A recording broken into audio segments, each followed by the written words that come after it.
viewers. Welcome to Forecastle Financials, The Key. We are a monthly news pod, and it's a blend of financial and lifestyle content. And the intention behind it is to really help improve the lives of the affluent. And this morning, I am just beyond excited to have Celine Fitzgerald here. And I'm going to turn over the floor to you immediately, Celine, just to tell everyone about who you are, what you do, and we'll go from there. That's great. Well, thanks so much for having me, Sarah. I'm so excited to be here. So I'm Celine Fitzgerald. I live right outside of Chicago. I'm from Illinois. I'm a G3 family member, and we are a banking family. And my grandfather started a bank. Long story short, my dad, worked his way up, took over in the early 90s. And then the family had a liquidity event without, they weren't for sale. And the deal was done within a month, which never would happen today with all the compliance and all the, the different government, influences and whatnot. So my dad, being only 41 at the time, wasn't going to sit home and watch Oprah. Maybe he wanted to, but that wasn't going to happen. So he continued to stay in the banking industry. He drove 100 miles south of this Chicago and purchased a bank actually from another family that has been around since 1888. And so that's, I guess you could say, our second family business. So I'll get back to that. And then he started a bank when his non-compete was up. So all that to say, he's been in banking since he was 15 and started in the mailroom. And what I like to say is he was always working so hard for his girls. He was a very present dad. But the one thing he did not educate us on was becoming, at one point, a steward or a beneficiary or an inheritor. When you're 15, that probably seems really far off. And so a lot of leading gens just put that off. So I say that he was so busy and all that because we didn't have that education. So let's see. I lived my life. I went to school in New York. I went to grad school in Milan. I feel like my 20s was a great exploration of, culture and life and people and whatnot. And I had a great time. And then, when I moved back to Chicago in 2015, the luxury goods business just doesn't exist here in the same way as it does in New York. And so, I had a couple jobs, and my dad's like, why don't you go back to grad school at Loyola? That's where I ended up going, and we'll start a family office, because he was approaching 70. And I'm like, is that the prize, to start a family office? I don't even know what that means. I was not familiar with terms. I was 31, maybe, give or take. So I 32, I just didn't really know what any of that was. Because like I said, he didn't really educate us, not his fault, but he didn't educate us, and people with money don't talk about money. So I went back to school. I interned at the Loyola Family Business Center under Ann Smart, who I consider to be my fairy godmother in this space, and really helped me understand a lot of the ins and outs at the very beginning. So I'm very grateful to her, and Andrew Kite, who I also did an internship with. So then we started this office, and I didn't know what it meant. And then COVID hit. So it was just a really weird time. But during that time, I was able to meet Kristen Heaney, who I now work with in 3 Generations, and did a peer group. And that peer group changed my life with other RisingGen members from affluent families from 20s to 40s. And without that peer group, I wouldn't be sitting here today talking to you. I probably wouldn't be so engaged in my family office. I wouldn't want to help other RisingGens, and I wouldn't have a better understanding of what this all meant and how it pertains to me. So I am a full believer in peer learning and peer groups community. So that was my long-winded answer of who I am. No, that's great. And I think that peer environment is so important, especially, you said, wealth. You don't typically talk about wealth. You don't talk about your background per se when it comes to that. So having a place that's safe and comfortable where you can really just be vulnerable and talk with people who are in the same situation. So before we move into the meat of our conversation, can you please, for the viewers who might not be aware of all the technical terms, can you just tell me because I'm a firm believer in defining terms, what RisingGen, what third gen, all of those. Yeah. Just give me a quick rundown. It's such a great question. And there's so much overlap between a next gen and a RisingGen. And it's kind of a weird term to even use because like I'm a rising gen or a next gen. I'm a G3 family member, but I'm also, you could kind of almost consider me a leading gen member in a very small way because I'm married now with two little girls. So I'm leading our, with my husband, of course, but like we're leading our little nuclear family and doing estate planning. And, obviously they're only almost 3 and 1. So we're not like really doing any wealth prep talk right now, but down the road, we'll be leading our little nuclear family. So, my dad is a vibrant 76-year-old. So he's a leading gen member, but at the same token, his mom is 98 and still alive. So he could be considered a next gen sometimes. So it's such a strange term in the sense because God bless, people are living longer. So like rising gens or next gens, which to me I use interchangeably. I just use rising gen more because I just like the term rising because you're like rising to the next. Like you're ready to take that next leap. It's just such a it's so interesting that people are living longer, which is great, and that people are able to get involved earlier, but sometimes they're not necessarily getting involved earlier because their family members are living longer, which then can cause like a really strange riff in the whole system.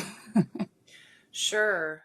Yeah, maybe a hesitancy to talk about matters around wealth and planning because the elephant in the room is we're basically having a conversation about when you're no longer with us, kind of. Exactly. And a lot of, it takes leading gens a lot of time, kind of a light bulb has to go off for them to really feel comfortable talking about like, well, when I'm not here, I hope you do this. Because they all want to think they're going to live forever, which we all hope they do live forever. Nobody wants to think about without their parents or their grandparents here. But the term is definitely very interesting. I think it's great that, there's so many, we'll call them, I'll use the term rising gens out there, ages from, I'm going to say 20s to 60s really is like that kind of like how I'm almost phrasing it.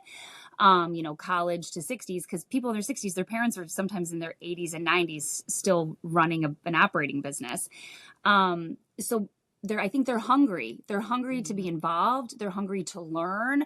They want to demonstrate that their willingness to get involved. Like they're not, I know there's like a huge, worrisome about entitlement. I don't see it with the rising gens that I come across. I see them just wanting a seat at the table, not necessarily a vote, but a small voice. They want to ask questions. They want to show that they're learning. They want to show their parents that they're capable of being part of this family enterprise, no matter big, small, or anywhere in between. I love that aspect about the rising gen and the hunger and the desire just to be involved. I think that has significant potential for making a very impactful change long term. I love that. What is it like to be in your position and for those in your peer group who are maybe feeling like they're under a shadow of success? There's a well-built machine here. Maybe there's some maybe there's an expectation that you're going to continue that model, but maybe you don't want to. So what can you tell me a little bit about that? Totally. This is such a huge thing, and we talk about this in our at In 3 Generations, which is the group that I work under, Kristen Heaney.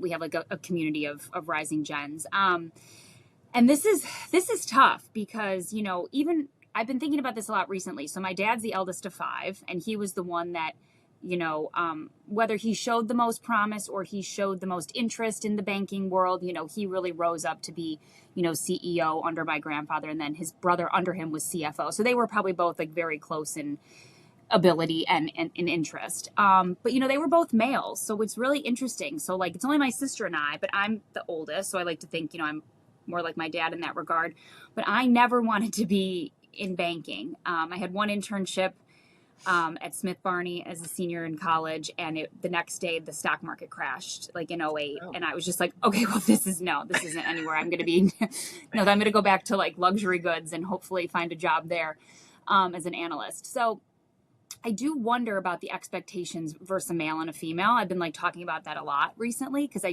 I'm really curious. Had I been a male, would my dad have had more expectations of me and or shared more with me at an early age? Like I'm so blessed that during my 20s, I was able to live in New York, go to school in Italy to get a master's in fashion management, then back to New York, lived in Chicago. I was able to really do a lot without the burden of, well, you have to work at the bank. Like Mm-hmm. that's what you're going to do. You're going to move down to LaSalle, Illinois. Nothing wrong with it, but you're going to move out of the city and you're going to move 100 miles, and you got to get an internship and you got to, work your way up. So there was no expectation of that, which is good and bad, because at like 32, 33, I had to in my opinion, really ramp up my education on all things family enterprise because I just didn't Mm-hmm. have any really understanding, so to speak. So, but the shadow, like looking back and definitely now, and I know other rising gens that I talk to, whether it was my grandfather and my dad, because then he became a G1 in his own right, I would never accumulate the wealth or the stature that both those men have, in their lifetime. Like there's just no way. It's just like, it's not in the cards. However, I feel like I can carry on legacy of the family, which took me a long time to figure out. I can carry on legacy, and I can do that through philanthropy, which is Mm-hmm. like a beautiful thing because it's, my dad's legacy. And I actually sit on a board that my grandfather used to sit on. So I like to think that I'm like carrying on that small piece of him because he died in 2010. So I like to think like I'm at least doing that. But I think there is a big, there can be a big, cloud over rising gens for sure, men or women. But it probably could be harder for men that don't want to go into a family business. Maybe they have a construction business and they don't want to go into that. Maybe they want to be a doctor. That's amazing. We need more doctors, but there's definitely probably a lot of pressure, whether the leading gen is putting it on or not. You're going to feel it. You're definitely going to feel it. However, talking with other rising gens about your feelings, and the things that you're going through can definitely help. Definitely help. You don't have, it can be so isolating, but you don't have to go through it alone. Like my sister and I are 7 years apart, so we didn't go through this transition or this time period or anything like together. So, Mm-hmm. meeting other peers definitely helps. So is that part of the conversation that you have in the peer groups is Totally. the challenge of finding your own path? I'm curious too about the idea of you carrying on your father's legacy. And then at what point do your children then start to carry on the legacy of you and what True. you've done, which then is your father's legacy and his father's? It's So very true. interesting. It's a lot of So thinking. true. It is a lot of thinking, but it is something to think about. And my dad, like I said, he's still working at 76. We're still very involved with the one bank that he bought that we're majority shareholders of. And we actually have a board meeting tomorrow, so I'll go down for that. I did join the board and the holding company as part of the building the family office after going through banking courses and whatnot, and trying to learn. Um, and the legacy there, you hope that bank will stay in the family for a while. The banking industry is obviously, like any industry, is changing. So who's to Mhm. say what'll happen in 15 years? I don't know. Anything could happen. But the one thing my dad wants to do when he passes, which hopefully is in 25, 30 years, is leave all his money into the foundation. So what I'm building in the foundation, which is more modest right now, will be all of his wealth that he has not passed along. Um, and hopefully that is still there. One of my daughters wants to do that. And even if they don't want to do that full time, hopefully they go off and do whatever passion they want, or career, but that they, would want to volunteer and they would want to, get involved with some of the projects that we've been involved with for a while. So that would be the hope there. Or they can be finance nerds like their dad, and that would be great. That would be wonderful.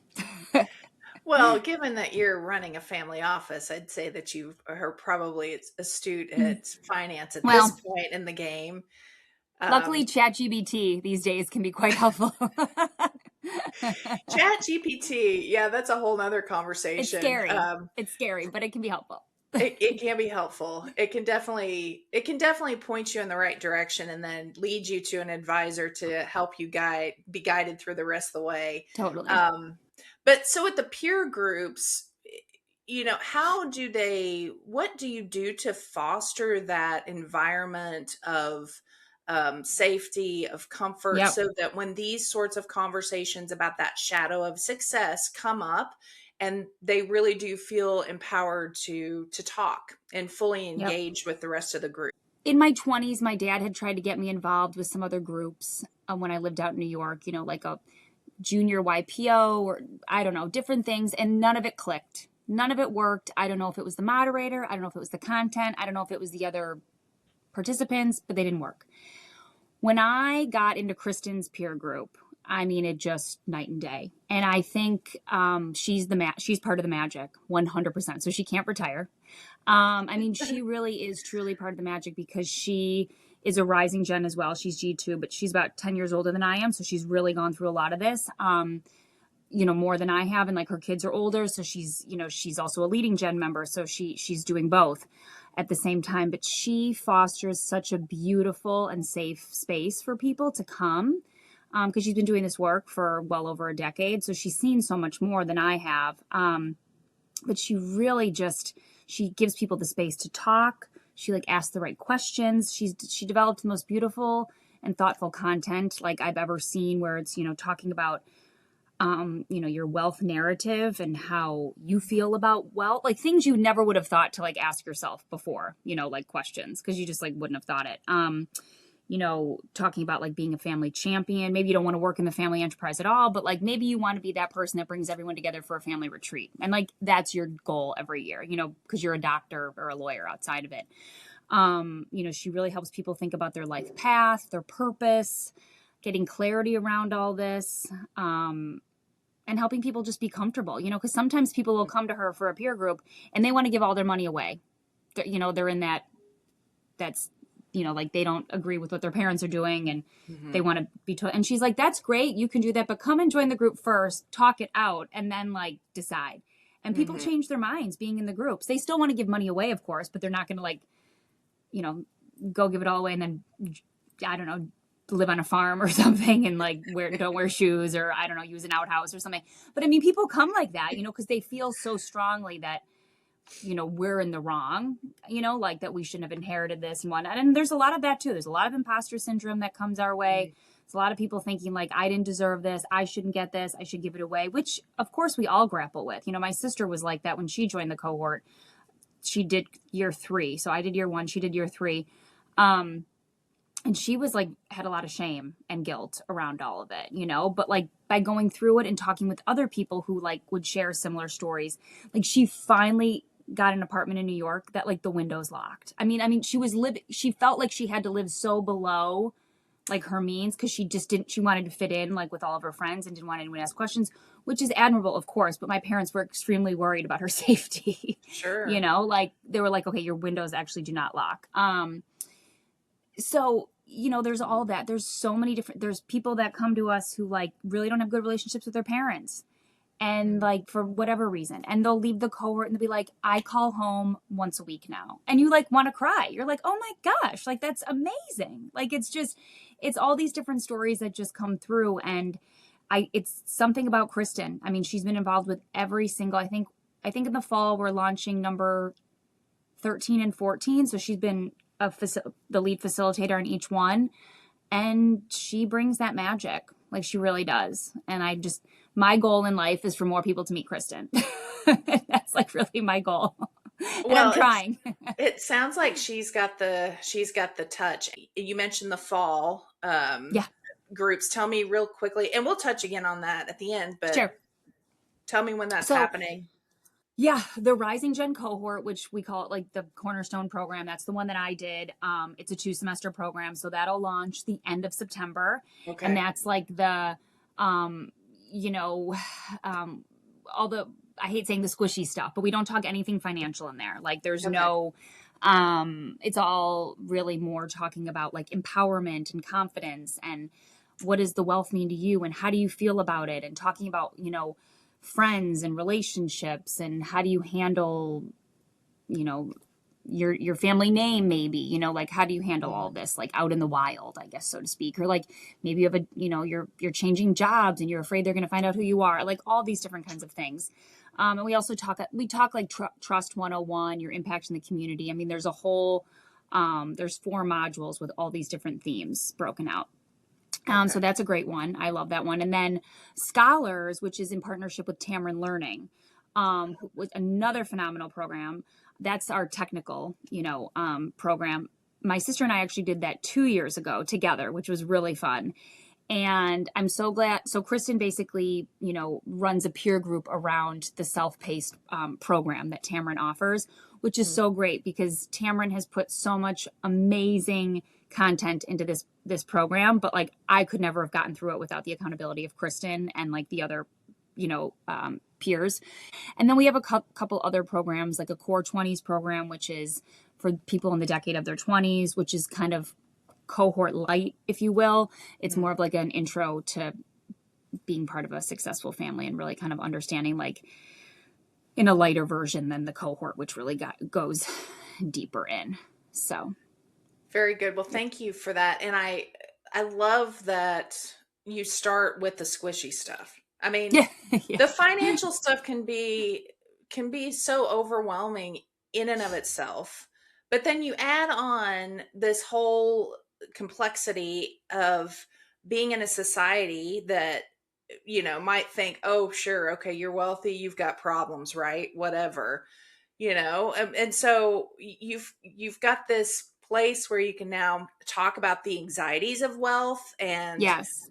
How do I, as a RisingGen member, like, what do I do with all these feelings that I can't lease an apartment with locks on the windows?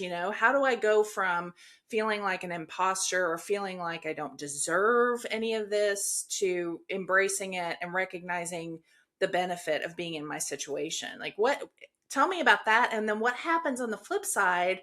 What if those feelings and emotions go unaddressed? Like, what if they never come to the surface and nobody ever talks about them? Tell me a little bit more about that, if you don't mind. Well, and I think just to touch too on the qualitative aspect, the squishy stuff, I think a lot of leading gens, and there's nothing wrong with this, but I think a lot of leading gens get, persuaded by their bankers or their legal team or their accounting teams, like, come sign up for this, it's a 1 day or a 2 day event for your RisingGen. They're going to learn how to invest in the stock market. They're going to learn how to, do their will or, all these different, very technical, heavy topics. Now, I don't know, as a 21-year-old, I mean, that could be a little exhausting if you don't understand how to handle your wealth emotionally. And that happened to me. When my grandfather was still alive, I met with our legal team. I was basically told a number, but told nothing else about it. Like, you'll never be able to touch this money that your grandpa.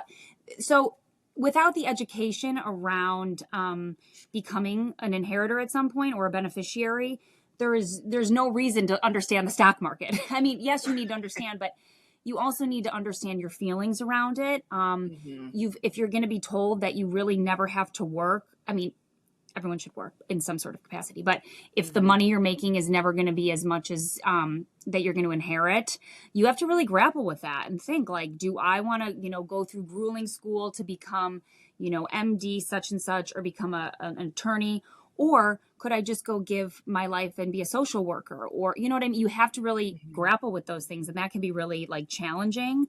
And then you're bringing a spouse into it at some point. So like, there's all these things that like can be like kind of a mind game if you don't address them. Personally, I don't think that's enough. Like, you have to pair it with something else, in my opinion, because like you said, if those feelings, go unaddressed, a lot of things could potentially happen in the future where then you might have the kids that are entitled. Or you'll have the kids who, like, I personally think the peer group is a great way to help parents then have communication and transparency with their kids. Because I think a lot of leading gens, and we'll pick on my dad, I think he didn't really know how to have a conversation with us about it. But because we were going through this program, which was not teaching us anything financial, but we could go to him and be like, oh, hey, I'm really curious, like, what's the story of such and such? Or, oh, do we have this in our family office? Or like, should we run our foundation like this? Like, just different terms would get us talking, which would then open up other conversations. So if you don't have those conversations, I mean, then you're not like growing together as a family. You're not being collaborative as a family, which is unfortunate because, like I said at the beginning, rising gens really just want a seat at the table. They're not necessarily, maybe there's 1% that want to change everything and want to be, think they know better. I don't really meet those rising gens. I meet, the 99% I meet are the ones that just want to learn from their parents and be part of the story. But I do think if you don't help them address what's coming down the pipeline, it could be disastrous. And then maybe they won't work, or they'll squander their money because they won't have the basic understanding of what it means to be an inheritor at some point. So you need Well, all of it. You need the qualitative and the quantitative. But I personally think addressing the squishy side first is important. well, I agree, because I think that's really what sets that foundation. You have to there to your point, there are so many ways that people can learn about finance, and there are so many, one and done sorts Yep. of seminars and things that, and really we could potentially, as a former banker, I could say that who really is the beneficiary of those, who's going to get the benefit of it. um Right. but the foundation of knowing, like, okay, let's learn how to navigate around some of that emotional inheritance, some of these common emotions that come with inheriting money, and that's important. And I think once you teach them how to address those, then now they've got the solid footing. Now they can have conversations with their the leading gen. Now they can start to maybe think about some of those financial aspects or philanthropy, or whatever the case may be. But behavioral finance, I think that's so important. And I think what you're doing, it sounds like it's definitely capturing the behavioral part of things. And the rising cohort, I love that it's not too much. It's just a little bite, right? It's just a little something Yep. to get them thinking about things. And it gets them thinking. And what's nice about it is, so Kristen started this in 2019. Like, I think we're launching number 13 in the fall. We have a community of all the alumni, Mm, that, that's like one of my jobs is, keeping everybody connected, whether it's a monthly email or we have a platform kind of like a LinkedIn, where we have our own things and we post and we chat. And then we have other people that we collect them along the way. We met them on LinkedIn, or we met them at a conference or whatnot, and they're part of it too. So, I mean, we have, I don't know, 120, 140 rising gens of, call it from 20 to 60, that are, part of this community that is ongoing. And sometimes we won't hear from people for a couple years, and then they'll reach out and be like, hey, I really need X, Y, or Z. And it's mm, just great because we're there to be a reference to and a resource. We love being collaborative. There's so many amazing people in this space who do, who are experts in their specific like niche that we love to pass along because, it's important. And if you don't grapple with all these, feelings and stuff, the emotions will just build, and then you'll become even more isolated. And that's what we're trying to like help people not be so isolated. We'll meet people sometimes, rising gens, who, can't really talk to their parents. They're only children. They don't live near their parents. They don't really have cousins, or they're not connected, and they don't really know who to turn to. And it's hard because they need to grapple with these feelings of like, when their parents pass, they're going to inherit X, and they don't even know what that means. They don't know, like, all of a sudden, do they need to find a new accountant, or like, are they going to have the advisors from their parent? You know what I mean? Because the parents won't communicate. So by being able to be in a space to really talk to other rising gens who maybe like have gone through something like that or are going through it currently, I think it really takes a lot of weight off people's shoulders, and they can like have a sigh of relief and be like, I'm not alone, which is so great because everybody has issues in the world. Like, everybody has their own problems, whether you're wealthy or not, but mhm. we just have a different set of issues, I guess, which is, you don't want to be whining and complaining, but it's nice for those rising gens to go, and things happen and things change within offices and enterprises, and kids feel like they've made a difference. It's it's definitely a community, is what it is Yeah. what it is. And so you have a lonely rising gen member who doesn't understand, doesn't know where they can go. And then now they find this community. And not only that, can they have these conversations, but they can see how other family Yes. offices operate, other businesses operate. So tell me, what changes when you've got a lonely Rising Gen member who finds your cohort, thankfully, now they're hearing about other folks, other peers in their space with different experiences. Tell me what changes. Yeah. What do you It's see? like it's like a weird thing. Like I don't know if like a light bulb goes off or it's like an aha moment or something. And it happens all throughout the cohort. Like it could happen in, session 2 or it could happen in session 10. You know what I mean? Or anywhere in between. But I'm thinking of one girl who she's like, I finally own my story. Like I don't feel like an imposter anymore. Like I'm finally able to be out there in the public eye and I'm not ashamed of that I'm an inheritor or whatever. Mm-hmm. There's been I'm thinking of another girl who's in a totally different field. She's not in finance like her dad, but she's giving back to society in her own way, but she's like taken the reins of her own financial planning, because not because we were teaching it to her, but because like she understood the importance and she wanted to do that for her son. So like she took a vested interest in that and like was able to go to her dad with ideas and whatnot, and they were able to collaborate together. So that's a great thing. And it might have been hard for him to start the conversation, but she was able to do it. I've seen someone else in our cohort who left corporate America and helped start his own single family office. And I think he was like a little bit worried, like, is that me giving up? And I was like, no. I was like, get ready for like your parents to like, no boundaries, call anytime. Probably going to get paid less, like it's not necessarily like a perk, maybe you can like travel for Christmas or something, or like Thanksgiving, but I wouldn't say it's like, icing on the cake or something, but it's great to be able to put, bring the family together and preserve that, be able to preserve the legacy and grow the wealth, for the next, coming generations. So, there's all these kind of sorts of stories. A lot of people will, enter the cohort and think, oh, this is happening to me. Like, like poor little rich kid or something. And then they leave and they're like, wow, this is happening like with me. Like I can help be, the future of it. I can help implement change, whether that's communication or maybe there's an operating business and I can like help something, or I'm going to start the family council, or I'm going to, write the Constitution and get approval from, all the cousins and whatnot. So there's so many different things that like come out of it. And we see so many different people, whether they're G2s to G6, operating business, post liquidity event, large foundation, you name it, anywhere in between. And that's like, what's the great thing is there's no cookie cutter, participant. Everybody has their own story. Everybody's from somewhere different across the country. And, but everybody comes together and there's no,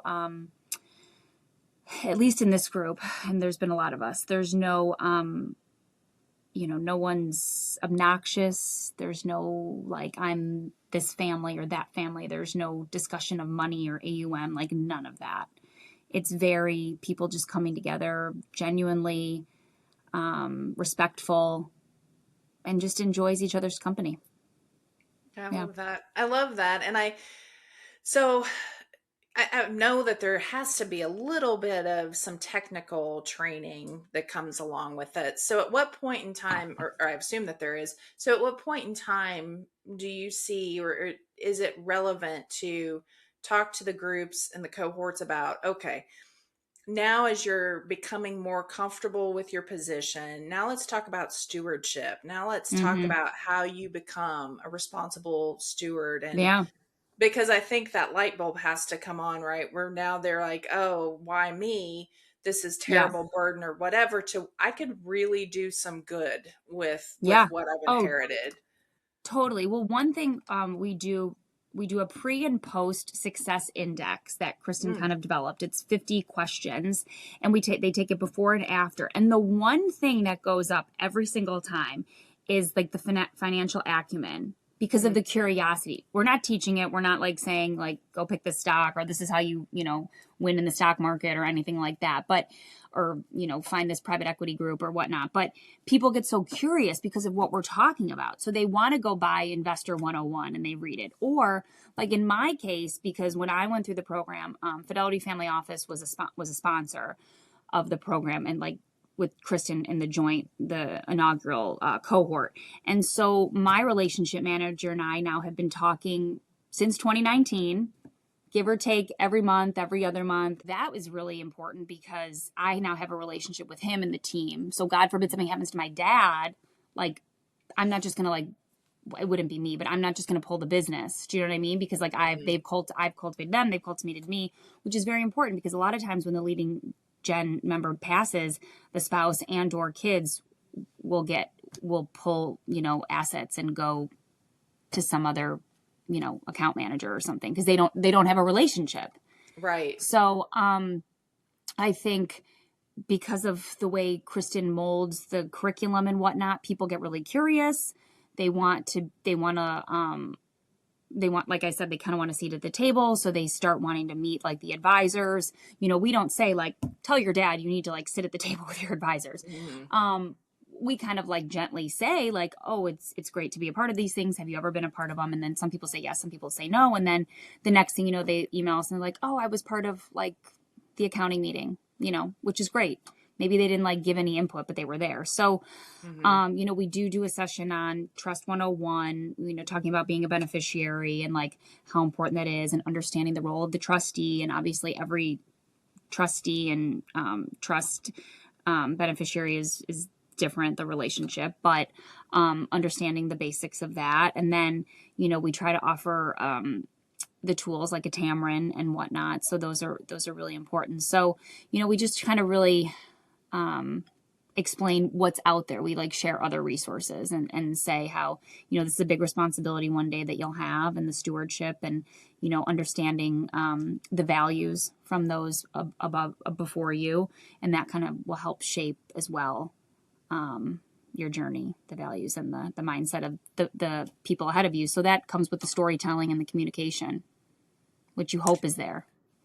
Well, and on the flip side of the equation too, for any advisors listening, if you're not actively seeking to engage the rising gen, then you should consider this your wake up call.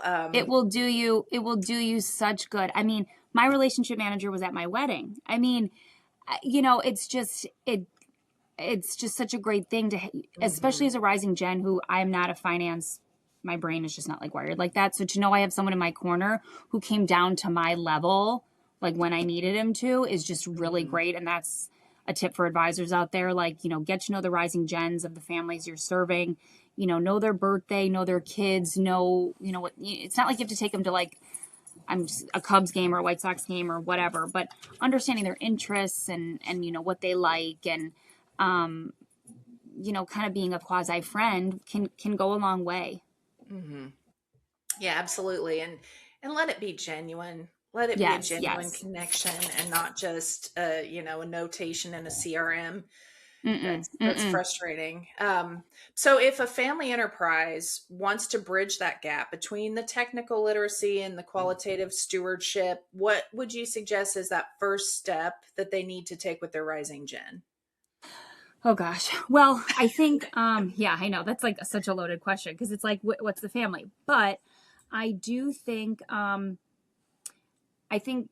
getting the rising gen, no matter what the age or stage of life, getting them connected with someone is important, whether it's, if maybe there's an operating business. So getting them connected maybe with someone in the business, to understand how, that goes, not just the leading gen member, like get some outside perspective, maybe finding a mentor.